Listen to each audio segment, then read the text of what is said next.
Hey everybody, it's Mike Powell here, founder of the DJ Disclosure, and in part 3 of this Getting DJ Gigs Where to Start video, we're going to be talking about ways of adding value and contribution in order to get our first DJ gig, or any DJ gigs for that matter, and suggesting some more in-depth ways that we can go about doing so. So some of the challenges that we can face as DJs, and I know I certainly did about 8 years ago, was falling into the trap that thinking that, if my skills are good enough, I've got great musical taste and selection, that it would be all I'd need to get a DJ gig. And the reality is that we need to look like we can bring numbers and attract them into a nightclub to even be considered to get a DJ gig. And nightclubs need not only contribution by DJs, but people and promoters, in order for it to survive, develop and grow and gain a valuable reputation. So just think as a DJ that the more value that you can add and contribution, the better your chances of any type of DJ gig. So how are some ways that we can create value in order to get DJ gigs? Well, we can start by bringing friends on a regular basis, week to week.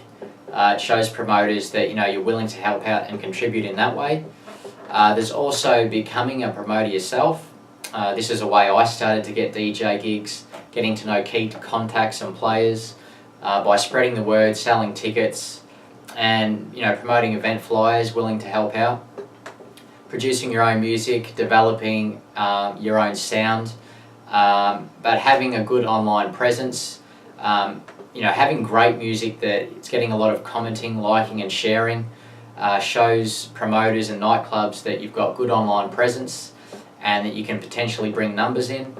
There's also having good imagery and branding.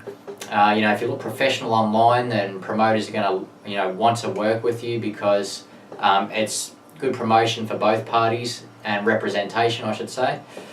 When it comes to being involved in nightclubs, half the battle is to really have the right attitude, the right positive can-do attitude, and be professional and be a team player.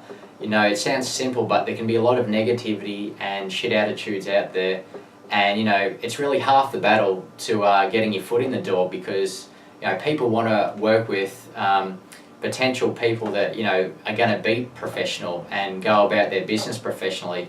Not just people that are in it for themselves.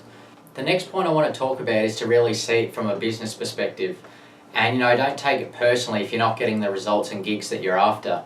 You may be lacking in certain areas or an area of contribution, and now's the time to really think outside the box, or think of the ways that I've suggested that you can add value and contribution in order to get your first DJ gig, or any for that matter. So, ask yourself these questions, how can I add value, what areas am I lacking, and how can I improve, in order to get looked upon and get DJ gigs. And, don't just stick to one, maybe find a couple, and the more value that you can add, the better your chances. But the last key point I want to talk about is, to not really give up. A lot of people give up in the industry, but if at the end of the day, if you do the work, your time will come. It can take a long time to get the results that you want, and don't quit from a bad experience, because you're going to be encountering a lot of them.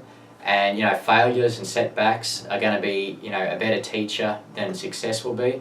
And remember that if you fail or have a setback, that you're going to be one step closer to achieving your first gig or getting any type of success anyway. So the key is just to really be persistent and keep at it, and keep adding value. So I hope you've really liked this video series. If there's any other videos you'd like me to cover, please comment below.